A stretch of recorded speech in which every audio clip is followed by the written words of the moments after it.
Salut les amis. Et là vous dites mais qu'est-ce qu'il fait dans cette tenue, dans cette ambulance? Et oui, en plus d'être éducateur sportif, je travaille pour le SAMU, donc une autre spécialité que j'ai. Je fais que les gardes de nuit. Je vous expliquerai ça une prochaine fois, je ne vais pas trop rentrer dans ce détail-là, mais voilà. Pourquoi je suis ici. Un domaine que tout le monde... Alors cette vidéo sera portée sur la pompe, le cœur, sur les AVC. Alors cette vidéo est réservée pour tout le monde, jeunes, moins jeunes, anciens, voir les causes, les effets à laquelle on peut dire les causes à laquelle on peut être attentif, on se dit oups, attention. C'est pour ça, regardez jusqu'au bout, cette vidéo est super importante, d'accord? Comme ça, les jeunes, si vous voyez que votre papa, votre grand-père a ces symptômes que je vais annoncer, voilà, alertez. Si les anciens, pareil, ont ces symptômes, voilà. Mais ne jouez pas avec ça, regardez jusqu'au bout. Et j'espère que ça vous aidera, j'espère que ça vous arrivera jamais surtout, mais s'il y a ces signes cliniques qui apparaissent, au moins ça pourra vous aider, vous alerter, d'accord? Merci encore, un grand merci pour les abonnés, pour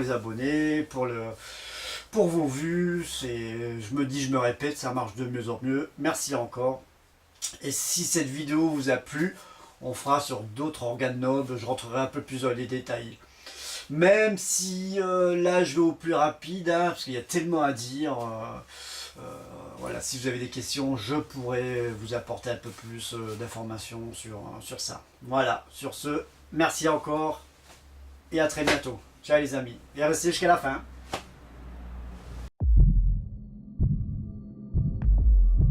L'appareil cardiovasculaire assure le transport du sang riche en dioxygène et en nutriments à travers tout le corps humain pour en alimenter les organes et les débarrasser de leurs déchets.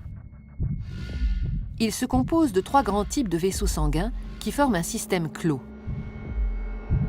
Les artères, les veines et les capillaires. Ces 3 types de vaisseaux composent un ensemble de 100 000 km de long à travers tout le corps.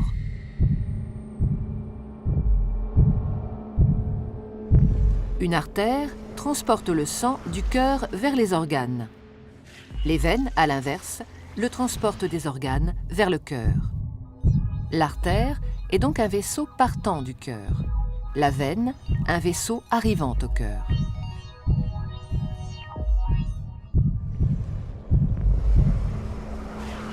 Tous les organes sont richement irrigués, c'est-à-dire qu'une multitude de petits vaisseaux sanguins les parcourent. Ce sont les capillaires.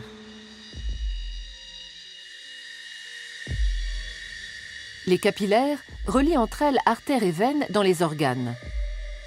C'est donc au niveau de ces vaisseaux très fins que les échanges se font entre le sang qui apporte nutriments et dioxygène et les organes qui se débarrassent du dioxyde de carbone et des autres déchets. Plus un organe est actif, plus l'apport de sang et les échanges sont importants. Les échanges ne sont possibles que parce que le sang circule en permanence dans les vaisseaux en sens unique. Il est mis en mouvement par le cœur qui fonctionne comme une pompe. Ce moteur de la circulation sanguine est un muscle creux et cloisonné. À chaque contraction, il propulse du sang dans les artères. Le cœur possède 4 cavités avec un côté droit et un côté gauche, composés chacun d'une oreillette et d'un ventricule. Le côté droit reçoit le sang pauvre en dioxygène. Le côté gauche, au contraire, le sang enrichi en dioxygène après son passage au niveau des poumons. Chaque contraction le propulse dans les artères. Au cours d'un battement normal du cœur, le sang pauvre en dioxygène, renvoyé par les organes, pénètre dans l'oreillette droite par la veine cave. La contraction de l'oreillette droite le fait passer dans le ventricule droit, qui, en se rétractant à son tour, l'expédie dans les poumons par l'artère pulmonaire. Après son passage dans les capillaires des alvéoles pulmonaires, le sang est enrichi en dioxygène et débarrassé de son dioxyde de carbone. Il revient alors dans l'oreillette gauche par les veines pulmonaires. La contraction de l'oreillette gauche le pousse dans le ventricule gauche, qui le propulse lui-même dans l'aorte pour être distribué dans les artères de l'ensemble du corps. Et ce cycle, vital pour l'organisme et l'être humain, se répète à l'infini.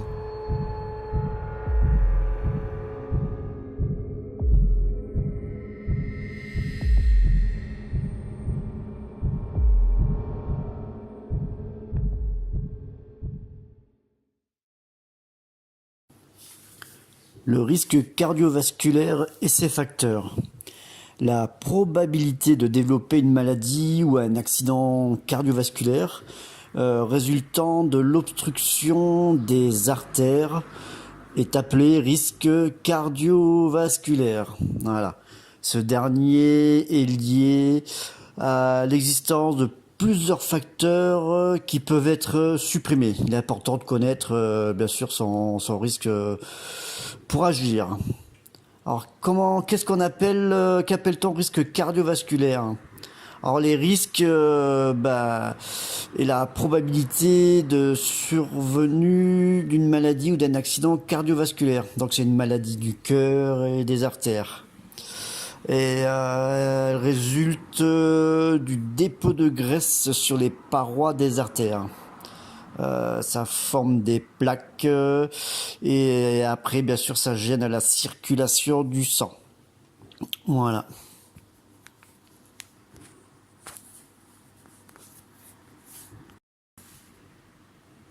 Après, il est important de connaître les facteurs de risque cardiovasculaire auxquels on est exposé et surtout ne pas les sous-estimer. Car il est impossible d'agir sur certains. Il est possible d'agir et de prendre certaines mesures pour éviter ça. Pour éviter ça, pour limiter ou retarder le développement, déjà il faut voir si vous avez des doutes, vous allez voir votre médecin. Après, il est obligatoire de pratiquer une activité physique, voilà, d'avoir un meilleur équilibre alimentaire, hyper important. Ensuite, les facteurs de risque cardiovasculaire. Il existe plusieurs types de facteurs. Donc, les facteurs de risque cardiovasculaire sont de deux types. Ceux sur lesquels on ne peut pas agir, tels que l'âge, le sexe, l'existence de maladies cardiovasculaires dans la famille, et ensuite ceux sur lesquels on peut agir pour les supprimer ou les diminuer. Tabagisme, regardez, voilà la clope, diabète, hypertension artérielle, l'excès de cholestérol, le surpoids, la sédentarité. Après, les facteurs de risque cardiovasculaire sur lesquels on ne peut pas agir, l'âge et le sexe. Alors, la probabilité d'avoir un accident cardiovasculaire ou cardiaque augmente nettement après 50 ans chez l'homme et après 60 ans chez la femme. Alors, les femmes jusqu'à la ménopause sont plus protégées, sont plus protégées que les hommes face aux maladies cardiovasculaires. Car en effet, les hormones, donc l'oestrogène et progestérone, les protègent. Mais après 60 ans, une femme a la même probabilité qu'un homme de développer des maladies cardiovasculaires. Ensuite, les antécédents familiaux cardiovasculaires. Le risque de développer une maladie augmente si dans votre famille un parent proche, père, mère, frère, sœur, a présenté une maladie cardiovasculaire à un âge précoce. Ensuite, donc le facteur de risque cardiovasculaire sur lequel on peut agir. Le tabagisme, voilà, cool. Alors si le tabac est bien connu comme facteur favorisant les cancers et les maladies respiratoires, en revanche, le risque majeur cardiovasculaire est souvent ignoré ou sous-estimé. À court terme, le tabac favorise le rétrécissement des artères, la formation de caillots et l'apparition de troubles du rythme cardiaque. Écoutez bien ça les fumeurs, parce qu'il y en a tellement. Alors ces mécanismes expliquent la brutalité des accidents cardiovasculaires. Et à plus long terme, le tabac abîme progressivement les artères. Le diabète, on parle de diabète lorsque la glycémie, donc le taux de sucre ou glucose dans le sang, est au moins sur 2 mesures supérieures à 1,26 g à jeun. Lorsque le diabète est mal contrôlé, l'excès de glucose dans le sang endommage les parois des artères. Ensuite, la microalbuminerie. Oh mon Dieu!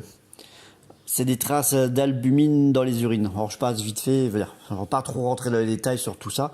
Alors c'est les reins, comme ils agissent comme un filtre, ouais. Ils éliminent des produits dans l'organisme.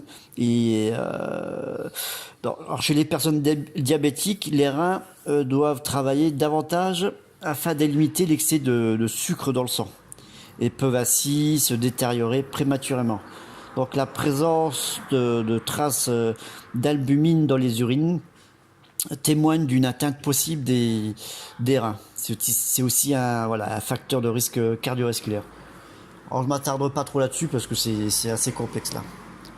Ensuite, la tension artérielle. Alors, ça correspond à la pression exercée par le sang sur les parois des artères. Elle se mesure en millimètres de mercure ou centimètres de mercure. Elle s'exprime par 2 chiffres, par exemple 130-80 ou 13,8 comme on dit tout le monde. Alors le chiffre le plus élevé, écoutez bien, correspond à la pression du sang dans les artères quand le cœur se contracte. C'est la pression systole. Et le chiffre le plus bas mesure la pression quand le cœur se relâche. Diastole. Et on parle d'hypertension artérielle quand à plusieurs reprises la pression systolique est supérieure à 14 et où la pression diastole est supérieure à 9. Voilà. Donc les dangers et que le cœur travaille plus et s'affaiblit. Il augmente la pression et ensuite il finit également par abîmer les parois des haltères. Allez, je vous parler aussi du cholestérol. Je sais que ça fait beaucoup, mais écoutez, voilà, c'est tous des facteurs qui peuvent être traités à temps et au moins sur laquelle vous savez quoi faire et réagir, quoi. Alors le cholestérol, c'est un type de graisse. Hein. Par contre, bon fonctionnement de l'organisme. Cependant, son excès est néfaste pour la santé. Comme on dit, on distingue du mauvais cholestérol et du bon cholestérol. Alors une prise de sang réalisée à jeun permet de déceler un excès de mauvais ou de bon, quoi. Il s'accumule sur les parois des artères et forme des dépôts graisseux. Et avec le temps, ces dépôts peuvent ralentir et même bloquer la circulation du sang. Alors, je vais parler de l'obésité et le surpoids. On parle de surpoids quand l'IMC, donc c'est l'indice de masse corporelle, est supérieur à 25. Et l'obésité si elle est supérieure à 30. Pour le calculer, il existe des calculateurs, vous pouvez aller sur internet et trouver ça, quoi. Alors donc la répartition des graisses corporelles est également un élément important. Si l'excès de graisse se situe au niveau de la taille, du ventre, donc le risque cardiovasculaire est plus élevé que si la graisse se localise plutôt en dessous de la ceinture. On parle d'obésité abdominale lorsque le tour de taille dépasse 88 cm chez la femme et 102 chez l'homme. Ensuite, la sédentarité. Donc toute personne qui pratique moins de 30 minutes d'exercice physique par jour est considérée comme sédentaire. Et oui, une demi-heure de marche par jour peut suffire à réduire les risques cardiovasculaires. Le stress est une réaction normale de l'organisme face à certains éléments de la vie. Lorsque le stress s'installe dans la durée, donc des stress chroniques, il agit sur la qualité de vie. Les causes en sont multiples. Voilà, situation familiale difficile, surcharge de travail, etc. Donc le stress se manifeste de différentes manières au niveau physique, en favorisant notamment l'augmentation de la tension artérielle et de la glycémie, mais aussi au niveau mental et émotionnel. Donc voilà quelques points sur lesquels on peut agir. Je sais que ça fait beaucoup, mais voilà, on n'a qu'une vie, une vie n'a pas de prix. Essayez de toute façon on fait assez de campagnes publicitaires pour le tabac, de bien manger, faire du sport, voilà, sans rentrer trop dans les détails parce qu'il y a tellement à dire, mais au moins j'ai fait une voix off pour pas faire trop de montage sur la vidéo, d'accord, et essayez de prendre en compte tout ça, regardez ça jusqu'à la fin, c'est hyper important. Et à la fin, donc j'ai mis un tableau simplifié pour des fréquences cardiaques quand vous allez faire du sport, un truc très simple. Regardez-le, vous pouvez le copier et vous en servir, quoi. Merci encore à vous et merci pour votre soutien. Continuez à me suivre. Si cette petite vidéo vous a apporté, mettez un pouce bleu, abonnez-vous. J'en ferai d'autres sur d'autres organes. Voilà, et puis je suis à votre écoute. Merci encore. Allez, je vous aime. À la prochaine. Ciao.